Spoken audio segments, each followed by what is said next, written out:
numerical methods.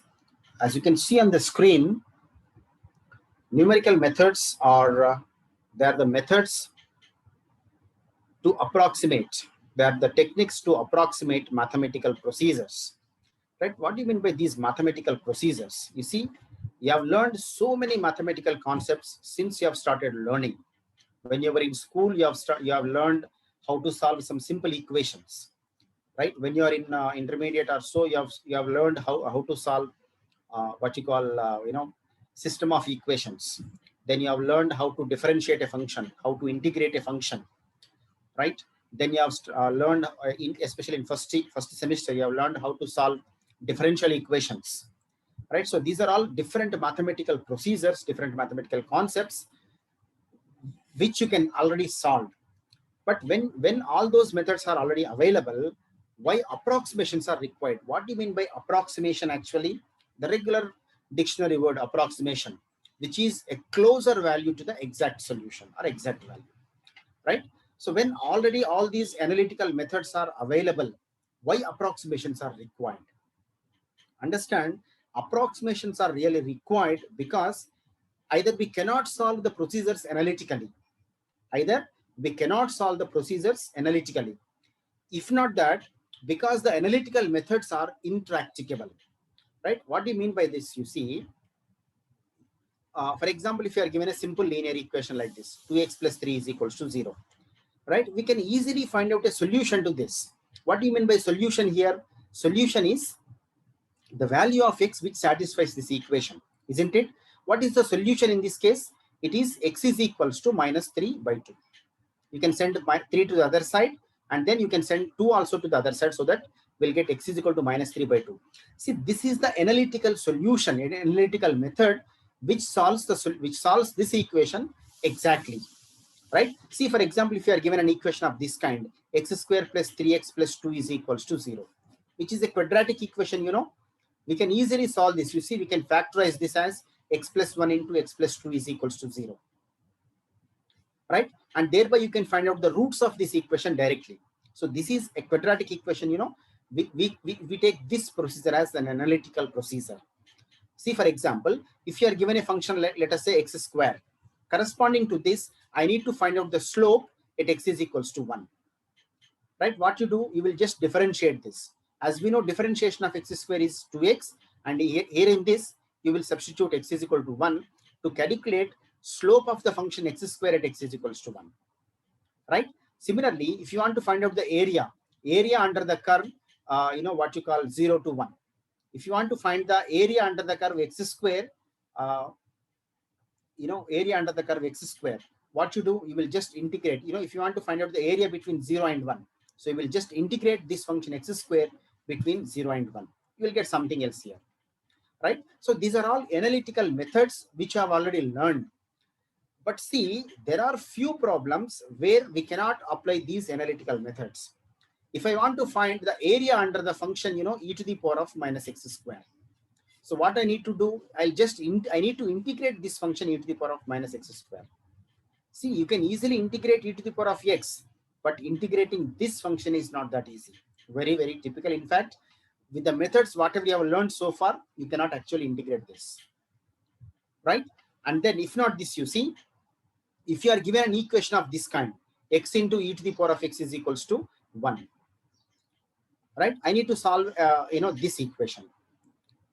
You know how to solve an algebraic equation. You know how to solve a cubic equation.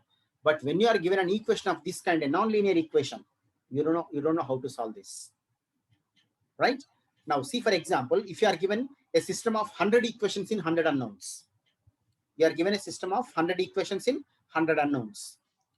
Though you know how to solve a system of equations, but for this many number of equations and this many number of unknowns, you cannot actually solve it, right? You may really work it you may really work hard really on this, but still it is intractable, right? So in all these cases, we need numerical methods to find out an approximate solution to the given equation. Definitely, somehow we don't know whether really a solution exists or not. Even in a case where there is no solution, these methods, numerical methods, give us an approximate solution. Understand, I'm saying numerical methods give only approximate solutions, right? In a rare case, we may get exact solution also, but in general, numerical methods give only approximate solution to the exact solutions, right? It will give us a more very close value to the exact solution. Yet we are calling them as approximate solutions only. Okay. And secondly, we may have multiple solutions to a given equation, right? For example, if you are given a quadratic equation, we have certainly two equations. I mean, two roots for the given equation. Though there are multiple roots, using any numerical method, we'll try to find out only one solution, right? And one more thing, you see,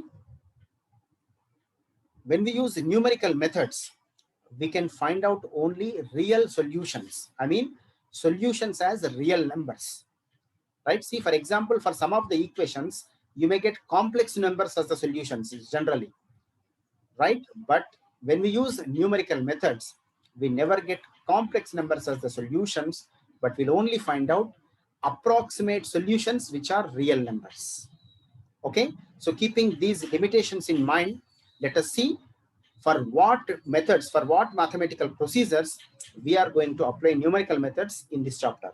Understand, by the end of this chapter, you will be able to apply different numerical methods for mathematical procedures such as integration, right? We'll learn numerical integration. When you are given a function, to evaluate the integration of that function, we'll study few numerical methods. Then we'll solve some nonlinear equations like this. You see, if you are given an equation of this kind, how to solve it, we'll discuss them. Then we'll find out the roots of such equations. Then apart from that, you see, we'll also discuss numerical solutions of first order ordinary differential equations. So when you are given an ordinary differential equation, we had already solved them, in fact, but yet there are few problems which cannot be solved using analytical methods. We'll try to solve such problems using numerical methods now, right? So anyway, though there are several different possibilities, the first thing what we are discussing in this chapter is root finding. As you know, see, root finding, it is a very usual mathematical task we get regularly. Now see, what do you mean by actually root finding? For example, if you are given some function f of x, as you can see here, you are given some function f of x, and let us say it is defined in the interval a comma b, right? Somewhere it may be defined. Now, if you write one equation like f of x is equal to 0, here anyway I take it as f of x is equals to b. I can of course rewrite this as f of x minus b is equals to 0. Now this is an equation. I am trying to find out a root of this particular equation. What do you mean by root? Root is a value of x which satisfies this particular equation, right? Now to find out roots of roots for equations of this kind, we are trying to develop different numerical methods. But don't we know how to find roots of equations? Yes, of course we know for some equations. Like when you are given an algebraic equation like this, ax square plus bx plus c is equals to 0, we know how to find out the root of that. And somehow, when you are given a cubic equation like this, ax cube plus bx square plus cx plus d is equal to 0, nowadays you can use a calculator to find out the root of this. But if you are given a higher degree algebraic equation, understand first of all what are algebraic equations. Algebraic equations are equations which involve algebraic functions. Here you see, if you take a constant, it is something like x power 0, and here it is x power 1, x power 2. When your equation involve only algebraic equations of algebraic functions of this kind, when it has powers of x, they are algebraic functions. So if your equation involves only algebraic functions, we call them as algebraic equations, right? And now, apart from algebraic equations, if you have some other equation which involve non-algebraic functions, what do you mean by non-algebraic functions? If your equation involves functions similar to this one, you see, you may have exponential function, you may have trigonometric functions, inverse functions, logarithmic functions, hyperbolic functions. These are all non-algebraic functions. If your equation involves any of these non-algebraic functions, then in that case, we call those equations as transcendental equations. Right? So exactly, equations are of two types now, either algebraic equations or transcendental equations. Certainly, we don't know how to solve transcendental equations as of now. For some simple equations, like, whenever we have sin x is equal to 0, we'll give some solution. If you have cos x is equal to sin x, we'll give some solutions. But when you have some typical combinations like this, you see e power x into sin x is equal to 0. If not 0, you may have something like e power x into sin x is equal to 2. Then how to solve this equation? Remember, there may not be any solution sometimes. Even then, we can find out an approximate solution using numerical method.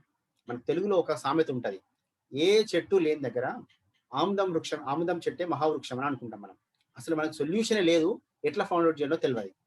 అలాంటప్పుడు whatever the numerical method we're giving you, whatever the approximate solution I'm going to give you, అదే మహాప్రసాదం అనుకుని proceed కావాలి మనం. Right? So these are the techniques. Numerical methods are the techniques which solve equations of this kind. Right? In particular, we have two methods in our syllabus. One is bisection method. It is a fundamental one. And next one, you see, most popular method, Newton-Raphson method. There are some other methods actually, but we are not discussing. We are just discussing the best method, Newton-Raphson method. So these two are the methods which we are going to discuss in our syllabus to find out. These two are the methods which give us roots of given equations. Right? When I say equation, it may be an algebraic equation or transcendental equation. Okay? Now see, before getting into discussion of these methods, let us discuss few more things. Very, very important for us. Right? When you understand these things, we can understand the remaining things very, very easily. Intermediate value theorem. Understand one more thing actually.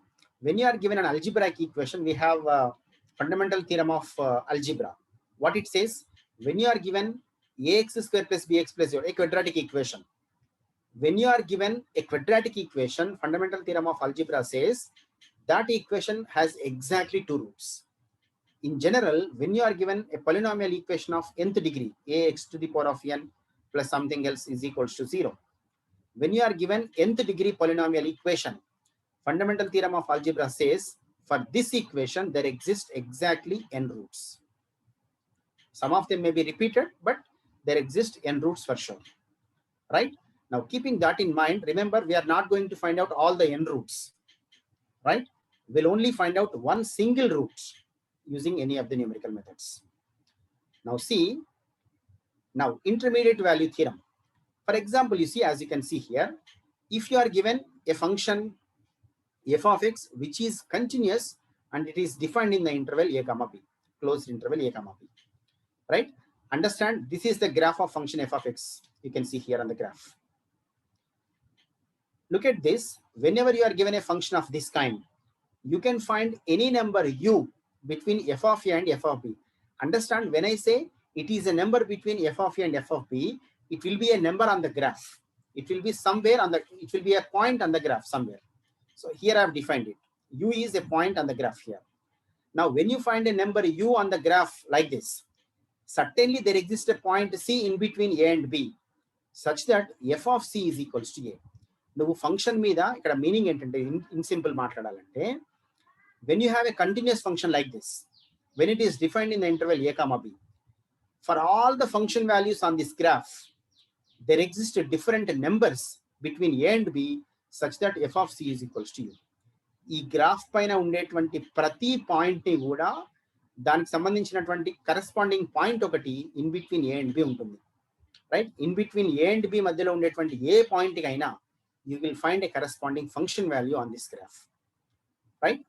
A and B మధ్యలో ఉండేటువంటి ఏ function కైనా, ఏ number కైనా ఒక function value మనం calculate చేయొచ్చు. ఆ function value ఈ graph పైనే ఉంటుంది పర్టికులర్ గా, because it is a continuous function. Right? In fact we're not going to use this idea. చిన్నప్పుడు చదువుకున్నాం కదా సార్ అనిపిస్తుంది. But see, we're taking a consequence of that. What it is, you see, when you are given a continuous function which is defined on the interval a comma b, and see particularly if the function values at these two endpoints, if they are of opposite signs. What do you mean by opposite signs? For example, function value at A is positive and function value at B is negative, right? ఆ రెండింటికి science opposite గా ఉంటాయి function values కి. ఒకటి positive అయితే ఇంకొకటి negative కావాలి, ఒకటి నెగిటివ్ అయితే ఇంకొకటి పాజిటివ్ కావాలి.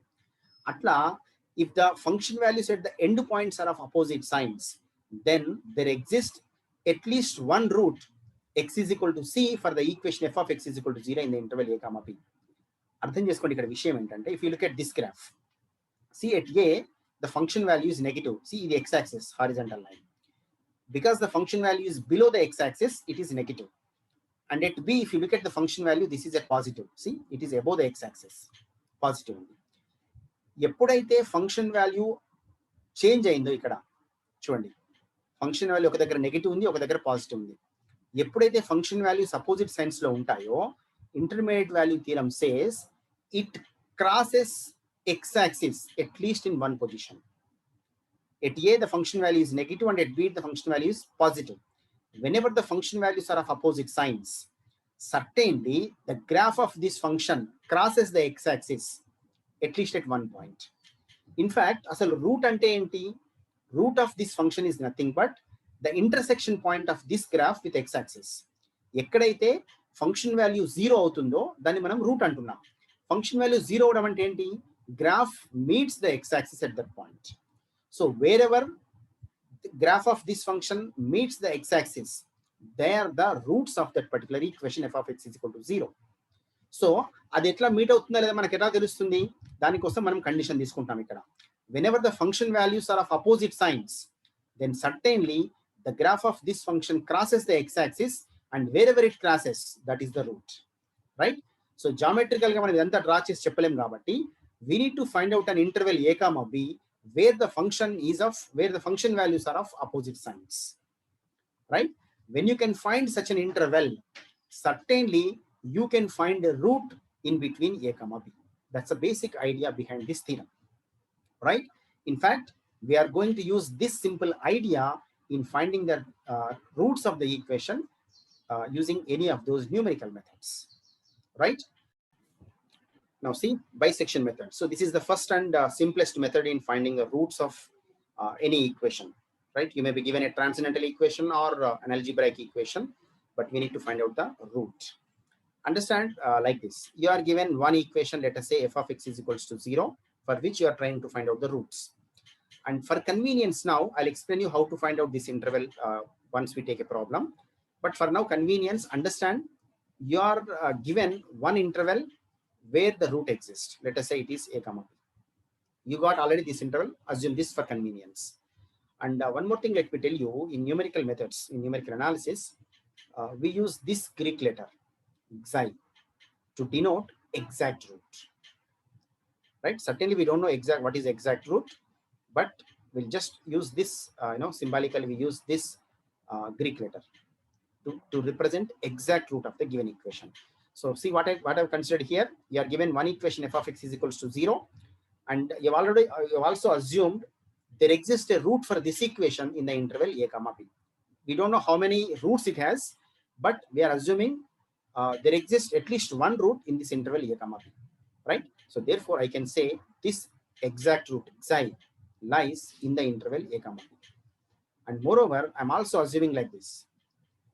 When I have a root in this interval, for convenience I'm assuming like this. Function value at a is negative and function value at b is positive. You can take it in the other way also, but the only thing is these function values must be of opposite signs. Okay, but just to proceed to develop this procedure, I'm just taking them like this. Now when I take f of a as negative and f of b is positive, clearly they are of opposite signs, and therefore there exists a root like in between them. Now see what we are doing in bisection method to find out the root. As the name explains you, we are going to bisect this interval. See what we do here. Now what we have an interval a comma b where the root lies. Now to find out the first approximation, that is the initial interval, and now I'm finding the first approximation, right? So I'll denote this first approximation as x1. See what I'm trying to do here in this bisection method, to find out the approximate solutions. In each step, I'll divide the actual interval into two halves. I'll bisect the interval. So see how I'm bisecting this. To bisect in the sense exactly two halves ka kavali. So I'm just finding the middle point of this interval, a plus b by 2. Right? So here we have some a and b, and this is the middle point you're finding. Right? Like this, you see, you are dividing this into two halves. So this is what bisecting.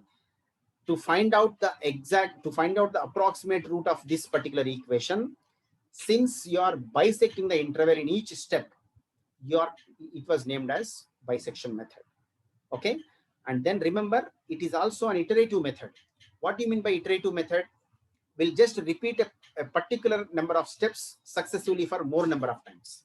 We repeat a sequence of steps more number of times, right, successively. We call such a method as iterative method. Now see where you are. We have one interval with us, a comma b, and now we have divided that interval into two halves, right? We have just calculated the middle point. After getting this middle point, I'll then calculate the function value at this middle point. I'll calculate the function value at x1. Now after getting x1, after getting the function value at x1, I have three possibilities. This function value may be positive, it may be negative, or it may be positive. It may be 0 or negative or positive. Now see, by chance, when the function value is exactly equal to 0, very rare to get, but by chance if you get this as 0, there itself, your problem ends. Because you got the exact root directly. When the function value is 0, this x1 itself is the root. You got it right, so there is nothing else to do. But by chance, if you get it as negative, let us see what happens. Before getting x1, what was your interval? It was a comma b. Right? As we observed, at a, the function value was actually negative, and at b, as we assumed, the function value was negative. Now we got a middle point here, which is, let us say, x1. Now at x1, we got assumed function value as negative. Every time we know one thing. When the function values are of opposite signs, then there exists a root lies between them. But here, if you compare a and x1, at both the values, you see the function values are of same sign. Both are negative. When the function values are of same sign, you cannot find a root between a and x1, you see. But when you look at x1 and b, the function values at these points are of opposite signs. When the function values are of opposite signs, yes, there exists a root lies between x1 comma b. Now looking at this kind of diagram, we can say the root lies between x1 and b. We can say this, right? ఎందుకు x1 comma b తీసుకున్నాను నేను? ఎందుకంటే వాటి దగ్గర function values మనం చూస్తే opposite science తో ఉన్నాయి. ఒకటి నెగిటివ్ ఉంటుంది, ఇంకొకటి పాజిటివ్ ఉంది. అందుకని x1 కి b మధ్యలో ఒక రూట్ ఉంటుంది. Now see, I am here again. Whatever we did after getting an interval, see here, we have just calculated the middle point, then we calculated the function value, and then we have selected the next interval. So this is the procedure which has to be repeated for many number of times successively. Now see, I got an interval, right? Again, I am bisecting this into two half intervals. So whatever you get after bisecting this, we'll calculate the middle point. I'm taking it as x2 now, because see, already we got the first approximation earlier. Now this is the second approximation. So second approximation is x1 plus b by 2, middle point of this interval. After getting this x2, again we'll calculate the function value at this point. So when we calculate the function value at this, again we have three possibilities. You see, it may be is equal to 0, or less than 0, or negative, positive, greater than 0. Right? Now this time, for example, if it is positive, what happens when you take it as positive? Before getting x2, understand, we always take the latest interval. Before getting x2, the interval was this. We were at x1 and b. At x1, as we have observed, the function value was negative, and at b it was positive. Now we got a new point, you see, x2. At x2, let us say the function value is positive. At x2, let us say the function value is positive. When this is positive, you can see now, if you compare x2 and b, the function values at these 2 points are of same sign, both are positive. So there won't be any root between x2 and b.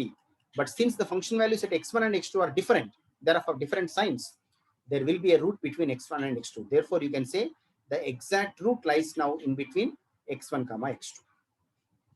Right? Now we got a new interval, you see. So same procedure will repeat again. After getting this new interval, We'll again bisect that into two halves, right? Let me take that as x3. It is equals to x1 plus x2 by 2, right? After getting this x3, again I'll calculate the function value at x3. Depending on this function value, we'll choose our next interval and we'll just proceed further. But the question comes, how long we should proceed like this? Ennisarlu itla manam half of cheskunte vellipotam. So there are different possibilities.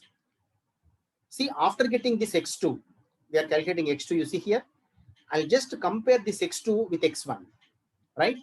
Always we look for at least 4 decimal accuracy. What do you mean by 4 decimal accuracy? 4 decimal accuracy in the sense, in any two successive approximations, if we get 4 digits as same after the decimal point, then we say we got 4 decimal accuracy. చూడండి, నేను x2 వచ్చిన తర్వాత x2 ని x1 ని compare చేస్తాను. When I compare x1 and x2, if I get at least 4 digits as same after the decimal point, I will stop.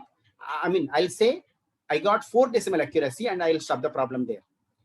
x1 x2 compare చేస్తే రాలే, then you proceed for x3, right? After getting x3, we'll again compare x2 and x3. If you get 4 digits as same after the decimal point, then you can stop the problem there.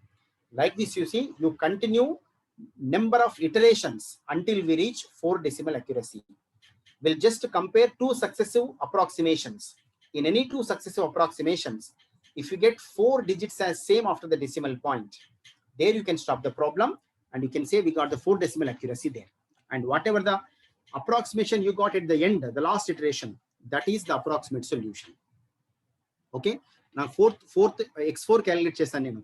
x4 ని x3 ని compare చేస్తే నాకు 4 decimal accuracy వచ్చింది అనుకోండి, then whatever I got in x4, that is the approximate solution to the given equation, right? So this is the method which we are going to use now in finding the root of any equation, right? See, now this is the equation I'm considering. I'm trying to find out the root of this equation using a bisection method. Remember, you are given a cubic equation. Though you are given a cubic equation, as we know, when it is a cubic equation, we'll get actually 3 roots. Though there exist 3 roots, I'm trying to find out only 1 root. But as we know, as we discussed already, to proceed further in bisection method, we need an interval. Once if we define an interval, within that interval, we can find out a root. But see here, there is no specific procedure in finding such an interval. We only try to find an interval using trial and error method, right? So I'm just proceeding like this, you see. Let f of x, whatever the function you are given, I'm taking it as f of x is equals to x cube minus 5x plus 1 is equals to 0.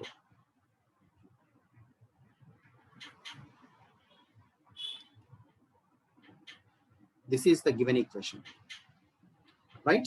Now see, to find out such an interval, I'm just taking some random values, nothing else you can do. You can take sometimes negative values. We'll just take some random integers. You can take some negative values or zeros or positive. So intuitively, I'm just starting with 0, right?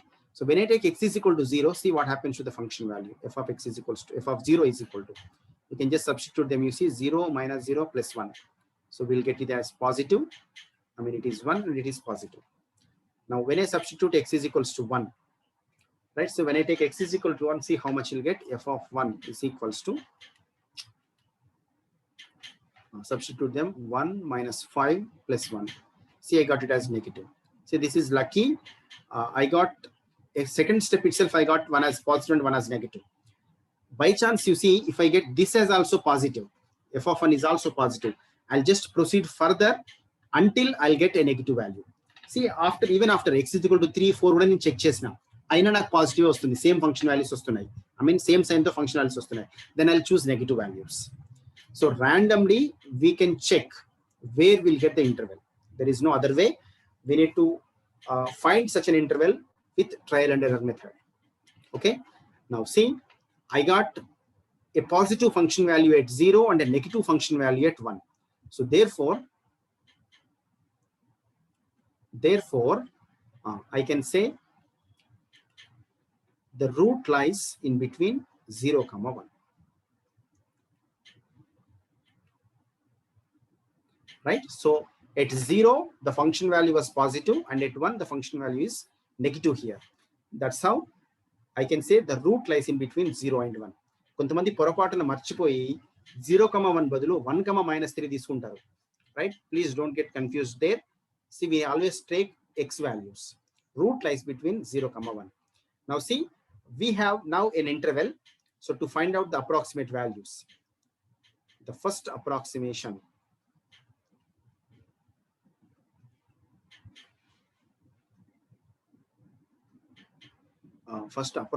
to the exact root. That is important actually. Once first approximation to the exact root is, I'm taking it as x1.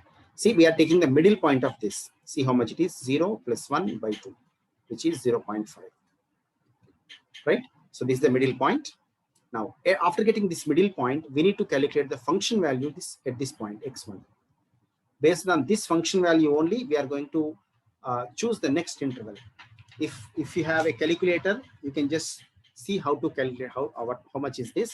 But see, let me tell you one important point here. If you have a calculator, I have this 991 ES Plus calculator, right? If you use this if you have this calculator, I can explain you. We can actually define a function, whatever you are given in the question. You can define this function in the calculator, because every time we are calculating the function values, you see in all iterations. To calculate those function values, we can actually define a calculator. Every time a numbers enter చేయడం మనకు కష్టంగా ఉంటుంది. ఇదంటే algebraic function కాబట్టి బానే ఉంది. Next time మనకు transcendental functions ఇస్తారు. ఎవ్రీ టైం ఫంక్షన్ ఎంటర్ చేయడం కష్టం కాబట్టి you can just define a function in your calculator and you can only substitute one particular value in x. Such a possibility is there in your calculator, right? Now see, if you take this calculator, even if you have an advanced calculator, you will find similar options. Okay. Now see, first of all, the first thing you do is click on mode and select computation mode. In first option, you will get COMP, that is in computation mode. Select that. Okay. Even in advanced calculator, a similar option will be there. Now see, when it is in computation mode,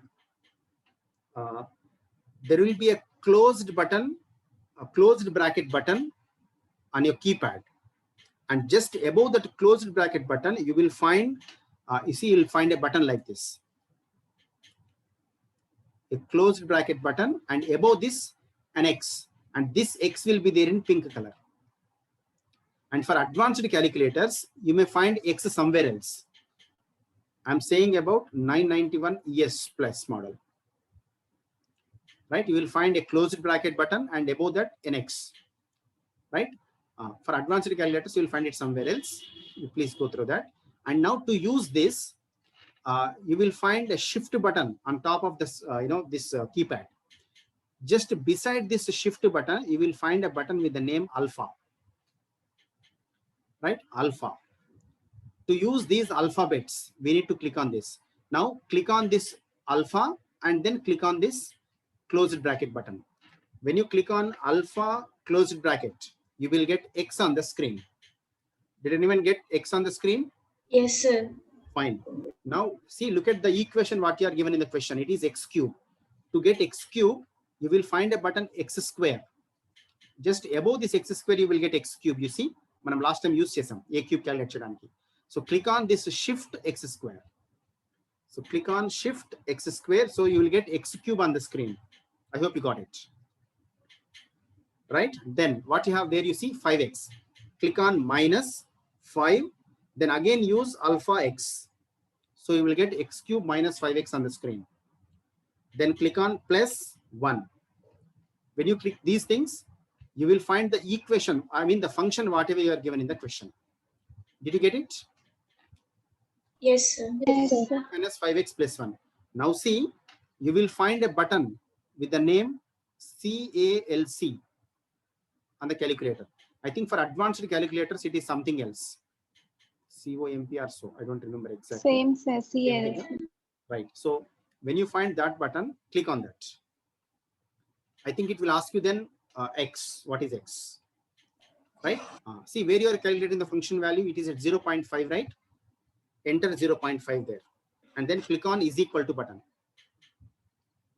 I hope it will give you minus 11 by 8. Right? If it is in fraction, click on that SD button. You will find a button with S double implies D. It's just above this delete button. Right? When you click on this button, it will give you the answer in decimals.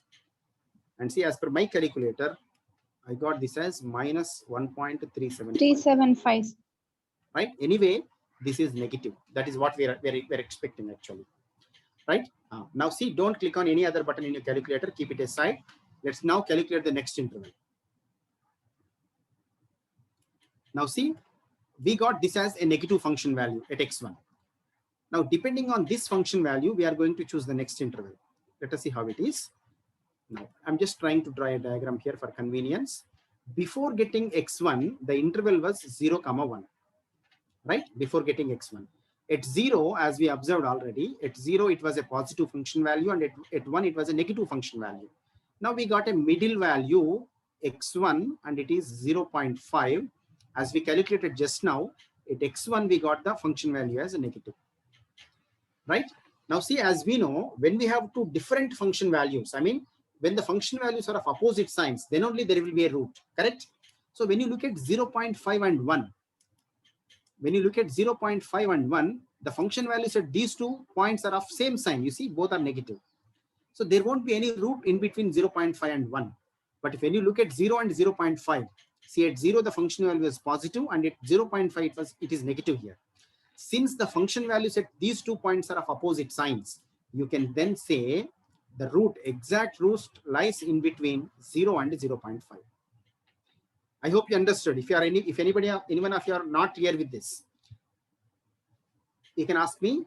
I'm taking the interval as 0, 0.5 because the function values at these 2 points are of opposite signs. ఎప్పుడైతే opposite function values ఉంటాయో అప్పుడే మనకి route exist అవుతుంది వీటి మధ్యలో. కాబట్టి అది మనం తీసుకున్నాం. Now see, ఇక్కడ ఉన్నావు మళ్ళీ ఇప్పుడు. So this procedure has to be repeated again.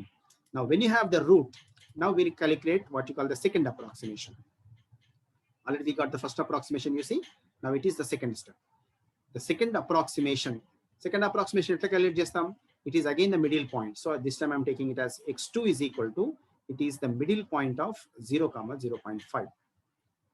So it is 0.125, 0.25, right? The middle point of this. Now again, after getting this, calculate the function value at x2, right? Already me calculator lo manam function entry chesi uncham kada. Just to click on calc button now. When you click on calc button, it will ask you, x. Now this time x is 0.25. When you enter that, you see, you will get it as minus 0.2343. Yeah, 437 is there. You see, I'm just approximating it as 75. Yeah, so I'm taking it as 0.2344. I'm approximating it. I'm rounding off this at 4th digit. Anyway, it is negative, right? That's where we are interested in actually. Now see, after getting this as negative, I'm just taking a diagram again to choose the next interval. Before getting x2, what is your interval? It is 0, 0.5, right? As we observed already, at 0, the function value was positive, and at 0.5, we got it as negative, right? Now at this middle point, x2, how much is x2? It is 0.25. At this point now, again, we got the function value as negative, right? మనకు తెలుసు కదా, ఎప్పుడు కూడా మనకు opposite function values ఉండాలి. So 0 దగ్గర 0.25 దగ్గర opposite కనిపిస్తున్నాయి. So therefore I'm just continuing this in the next slide. You see the next interval, therefore the next interval, I mean the root, exact root lies now in between 0, 0.25, right? ఎందుకు 0, 0.25 తీసుకున్నా నేను? Because the function values at those points are of opposite signs. All right, now let me again continue the same thing. I got already second approximation in the last step. Now I'm taking the third approximation. The third approximation,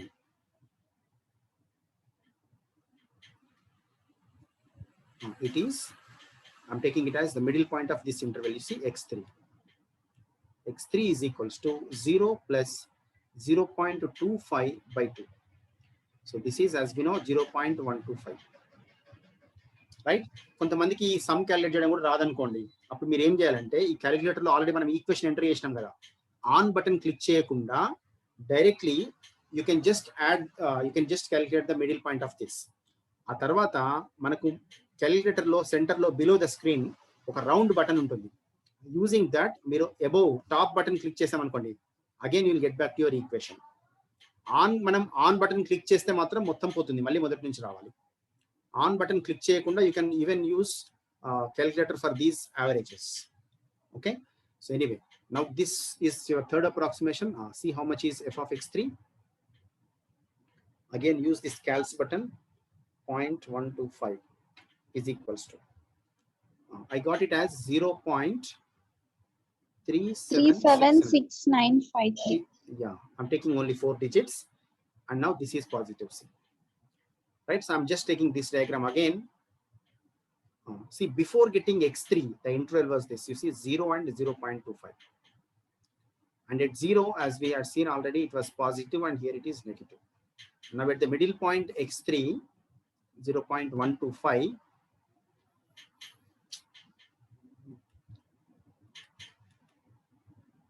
How much we got the function value is anyway positive here.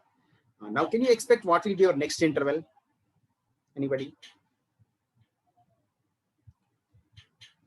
Interval రావాలంటే function values opposite science లో ఉండాలి. 0.125 and 0.25. Good. So now the root lies in between 0.125 comma 0.25. Why we are taking this interval? Because the function values at these 2 points are of opposite signs, right? ఎప్పుడు అలాంటి interval తీసుకోవాలి. కొంతమందికి పాపం అనుకోకుండా ఏమవుతుందంటే mistake లో, instead of taking this x3 they will take this function value. So please don't take that. I mean ఎట్లా రాస్తారంటే వాళ్ళు, now the root lies between 0.3769 and 0.25.